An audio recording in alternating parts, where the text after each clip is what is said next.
Well, first of all, at ease, at ease. Let's have a good time. Let's have a good time. And we had an incredible meeting that lasted for about an hour, and you have no idea what we've come up with. You're going to be so happy. You're going to be so happy. I want to just first say thank you for everything, and on behalf of Melania and myself, we had a great flight in, so I want to thank you, honey. Come say hello, honey. Just say hello.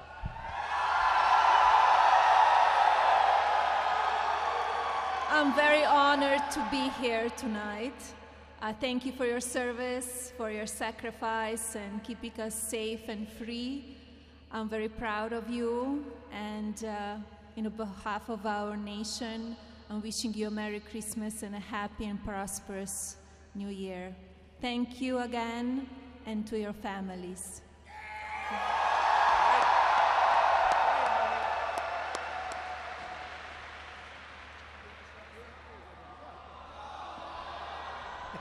Let's let her make the speech, right? Yeah, she's great. Very popular First Lady and a great person.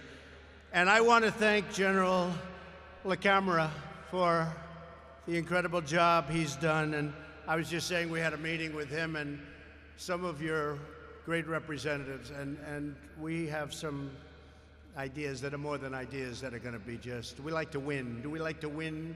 We're going to win. I want to thank everyone at Al-Assad Air Base, special people. We came in, we felt very safe coming in. It was a pretty difficult journey in certain ways, but we felt very, very good, very safe. And also, we knew exactly where we were going, and we're going to say hello to you and to wish you all a Merry Christmas and a Happy New Year. Very important. Thank you very much. Great job.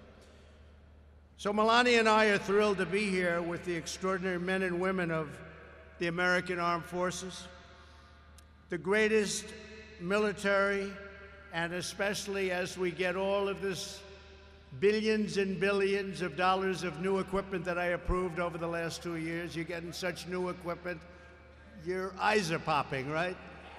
Your eyes are popping. You're getting the best equipment in the world. As you know, it was being very rapidly depleted, and it wasn't good, and we weren't going to let that happen to you or to our country. And I just want you to relax. Let's have a good time for a few minutes, and then I'll be heading to another location, and then I'll be heading back. But I have you totally in mind, totally in mind. We came to Al-Assad to share our eternal gratitude for everything you do to keep America safe, strong, and free. Though you are thousands of miles away from your home and your loved ones, I hope you all had a Merry Christmas. I also know that, speaking for your families, they are missing you and they love you. And you know, they're every bit a part of your success. They make it possible. So they're very special to us, all of the families. It's because of your sacrifice that America's families can celebrate in safety and in peace, and we're doing great back at home. There are many incredible patriots to recognize here, right now, and I'd like to start by say a few words for Colonel Michael Maddox. Colonel, thank you very much. Thank you, Colonel. Great job. Thank you, Colonel. No games. I can see, I know people. No games with the Colonel. No games with your General, right? Not a lot of games. It's called, they want to win. I want to thank the 201st Regional Support Group. One that everybody knows of, even back in the States, Task Force Thunder and their Lieutenant Colonel Kent Park.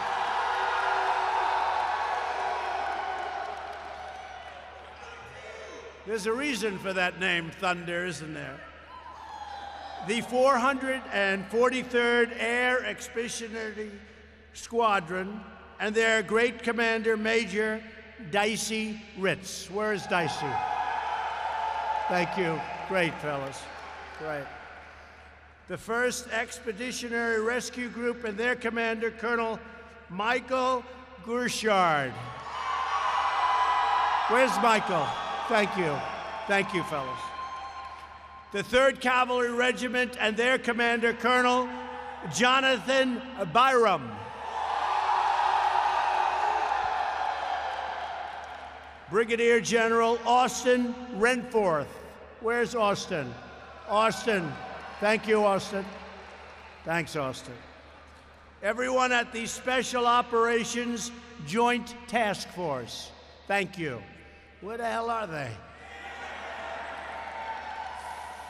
And all personnel who reside at Camp Havoc. You know what that means, Camp Havoc. Also joining us this evening is the U.S. Ambassador to Iraq, Douglas Silliman. Douglas, thank you very much. Great job, Douglas. Great job. The courageous men and women at Al-Assad Air Base are on the leading edge of our fight to vanquish America's terrorist enemies. You know that. The other reason I'm here today is to personally thank you and every service member throughout this region for the near elimination of the ISIS territorial caliphate in Iraq and in Syria. 2 years ago, when I became president, they were a very dominant group. They were very dominant. Today, they're not so dominant anymore.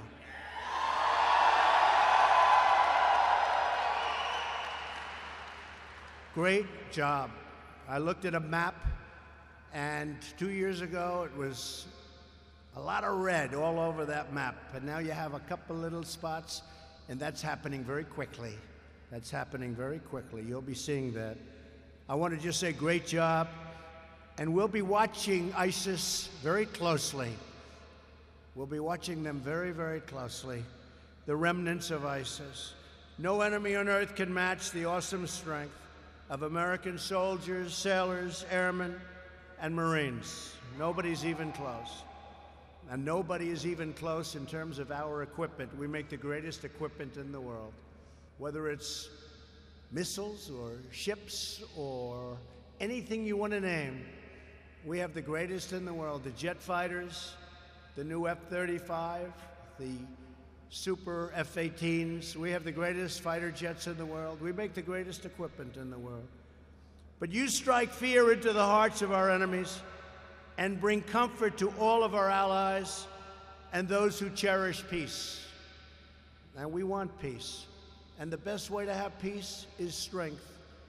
When we're strong, we're going to have peace. If we're not strong, you know what happens. So we're stronger than ever. And very soon, when it all comes in, when that equipment keeps flowing, it's being made, much of it now, there'll be nobody ever in history that's even close. American and coalition forces have had one military victory after another over the last 2 years against ISIS, including the retaking of both Mosul in Iraq and Raqqa in Syria. We've liberated more than 20,000 square miles of territory. Think of what that is, 20,000 acres is a lot. Think of what 20,000 square miles is. It's a lot. This was all formerly held by ISIS and liberated more than 3 million civilians from ISIS's bloodthirsty control. The men and women stationed at Al-Assad have played a vital role in the military defeat of ISIS in Iraq and in Syria. Because of these gains, our service members in Syria can now return home to their families. Some will come here for a stay, but a lot of them are going to be going back home where they want to be with their families. They've done a fantastic job. Originally, years ago, they came here, and it was supposed to be for 3 to 4 months, and that was a long time ago. That was many years ago. But what a job you have done, what a job they have done. I made it clear from the beginning that our mission in Syria was to strip ISIS of its military strongholds. We're not nation building. Rebuilding Syria will require a political solution And it's a solution that should be paid for by its very rich neighboring countries, not the United States. Let them pay for it, and they will. They will. In fact, Saudi Arabia yesterday, you probably read, stepped up to the plate and has already made a commitment of substantial funds for development. And President Erdogan of Turkey has also agreed to take out any remnants of ISIS, and we'll be working with them. We're going to be working with them. Our presence in Syria was not open-ended and was never intended to be permanent.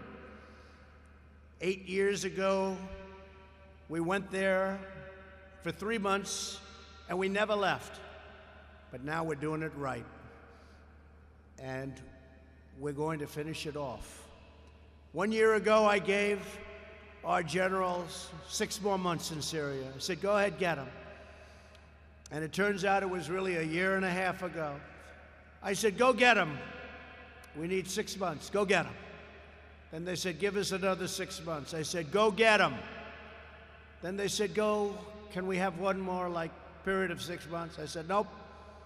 I said, I gave you a lot of 6 months, and now we're doing it a different way. And we're doing it, and you're doing it, folks. You're doing it. Just the remnants. The men and women who serve are entitled to clear objectives and the confidence that when those objectives are met, they can come home and be with their families. Our objective in Syria was always to retake the territory controlled by ISIS. Some people said we've already retaken 99%. That's a number that comes up a lot. And if you look at the map before and after, it looks like 99%.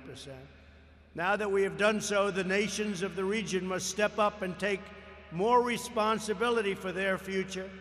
And also, they have to confront those remnants of ISIS and take them out very easily, if, after we're totally finished, they're even left at all. There will be a strong, deliberate, and orderly withdrawal of U.S. forces from Syria. Very deliberate, very orderly, while maintaining the U.S. presence in Iraq to prevent an ISIS resurgence and to protect U.S. interests, and also to always watch very closely over any potential reformation of ISIS, and also to watch over Iran. We'll be watching. While American might can defeat terrorist armies on the battlefield, each nation of the world must decide for itself what kind of future it wants to build for its people and what kind of sacrifices they are willing to make for their children. America shouldn't be doing the fighting for every nation on earth, not being reimbursed in many cases at all. If they want us to do the fighting, they also have to pay a price. And sometimes that's also a monetary price. So we're not the suckers of the world. We're no longer the suckers, folks. And people aren't looking at us as suckers. And I love you, folks, because most of you are nodding your head this way. We're respected again as a nation. We're respected again. America is safer and peace is more possible because of the incredible courage and devotion of every patriot here tonight. Some people say, well, maybe somebody comes from the area and they hit us on our homeland. If that happens, they will suffer consequences over here like nobody has ever suffered before. Let me just tell you, and I hope they hear that loud and clear. And that's not a threat, that's going to be a fact. If anything should happen at all, nobody will ever have suffered the consequences that they will suffer. Just remember I said it. We will honor, you're welcome, you're welcome. We will honor your service by doing everything in our power to defend our homeland and to stop terrorists from entering America's shores. And that includes strengthening of our borders. I don't know if you folks are aware of what's happening. We want to have strong borders in the United States. The Democrats don't want to let us have strong borders. Only for one reason. You know why? Because I want it. If I said, you know, I think just standing here looking at all these brilliant young faces, these warriors, you're warriors. You know, you're modern-day warriors. That's what you are. But you gave me an idea, just looking at this warrior group. I think I'll say, I don't want the wall. And then they're going to give it to me. I figured out the solution. First Lady, tell Nancy Pelosi, I don't want the wall. Oh, we want the wall. And then we get the wall. That's another way of doing it. That's another way of doing it. Now, we have to have it. And, you know, not only human trafficking, drugs, illegals, a lot of criminals, bad records. We've seen murderers come in through the, you saw what happened with the caravan, as we call it, caravan of thousands of people. And by the way, our Border Patrol did an incredible job, and our military did an incredible job, and local law enforcement on the various parts of the border did an incredible job. And those caravans are slowly breaking up, and they're going back where they came from, and they have to come into our country legally. And that's what you're fighting for. You know, when you think about it, you're fighting for borders in other countries. And they don't want to fight the Democrats for the border of our country. Doesn't make a lot of sense. At this sacred time of the year, our thoughts turn to the American heroes who gave their last breath in defense of our country, including the 7 brave souls who perished last March on the Jolly 51 rescue helicopter. You know exactly who we're talking about. Some of you were great friends of theirs. Through their incredible sacrifice, our fallen heroes have achieved immortality. That's what it is. It's immortality. Immortality. They will live forever in the hearts of their countrymen, in your hearts, and in the history of the United States of America. They will live forever. The dignity and glory of the American warrior is recorded on the fields of battle and in acts of valor that will live for all of time. You're going to be remembered for all of time. And under my administration, we're winning now. We're not playing to lose slowly like they've been doing for 19 years. We're fighting in areas where we shouldn't be fighting and spending hundreds of billions of dollars doing it. No, you have the right thought process now going for the first time in a long time. Thank you. We want to fight where it's meaningful, which is basically what you're just saying. And you understand that better than anybody. The people in this room understand that better. Your general understands it. I just met with them. Your general understands it. We want to fight for the meaningful things. No force in history has done more for the cause of justice and peace. I want each and every one of you to know that we will always protect those who protect us. You protect us. We are always going to protect you. And you just saw that because you just got one of the biggest pay raises you've ever received, unless you don't want it. Does anybody here? Is anybody here willing to give up the big pay raise you just got? Raise your hand, please. Oh, I don't see too many hands. Okay. Don't give it up. It's great. You know what? Nobody deserves it more. You haven't gotten one in more than 10 years. More than 10 years. And we got you a big one. I got you a big one. I got you a big one. They had plenty of people that came up. They said, you know, we could make it smaller. We could make it 3%. We could make it 2%. We could make it 4%. I said, no. Make it 10%. Make it more than 10%. Because it's been a long time. It's been more than 10 years. Been more than 10 years. That's a long time. And, you know, you really put yourselves out there, and you put your lives out there. So congratulations. We're fighting every day to ensure you have also the tools, the equipment, the training, and resources that you need to fight and to win. We don't play prevent defense anymore. We're not doing that. That's why when you see me doing things, I always have things in mind. I always have lots of things in mind, things that you have in mind too. But a lot of other people don't. A lot of the media doesn't want to report it correctly. But we have a lot of things in mind. But you ever see it like in football, where a team is holding the other team scoreless? They can't throw, they can't pass, they can't do anything. Now it's 3.5 quarters. They gotta just hold them. And they say, let's change to prevent defense. And that's what happens. And you know what it does? It prevents them from winning. How many times have you seen that? We don't like prevent defense. We want real offense and we want real defense, and that's what we're doing. We have secured a record increase to our military budget, and we are purchasing all of this great equipment.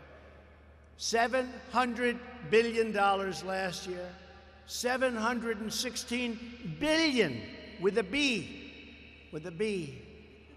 We were fought very hard by the Democrats and others. But I said, we have to take care of our military. I mean, I want to see costs come down too, but not when it comes to our military. You have to have the finest equipment anywhere in the world, and you have that. $716 billion. And this year, again, we're going to be, don't tell anybody because nobody else knows, even a little bit higher. But we have no choice. We can't play cheap with our warriors, our military. We can't play cheap with victory, and we're not going to.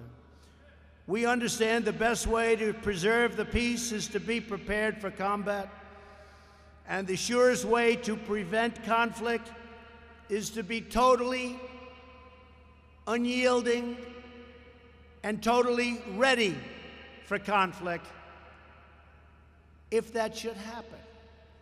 America is a peace-loving nation, but rest assured, if we are forced to fight, we will engage the enemy with overwhelming force, like never before, like nobody's ever seen before.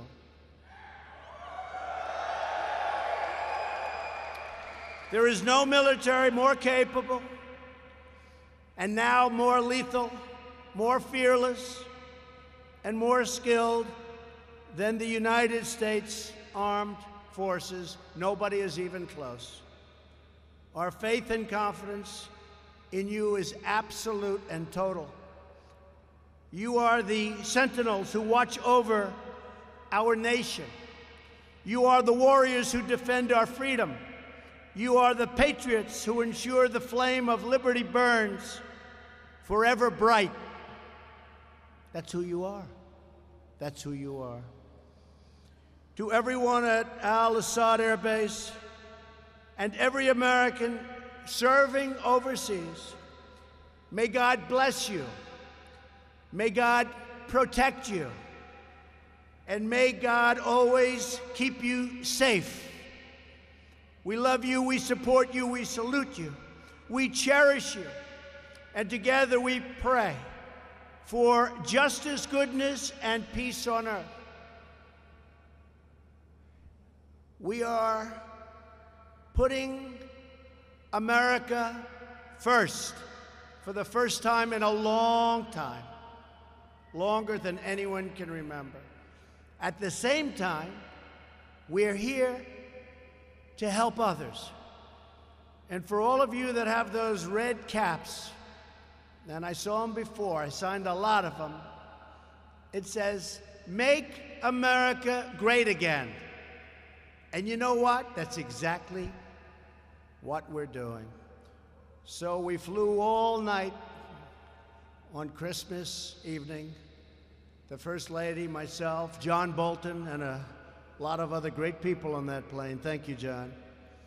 And it was worth every minute of it. And I just want to thank you. You're outstanding, outstanding people. And we will never let you down. Just remember that. God bless America. Thank you very much. Thank you.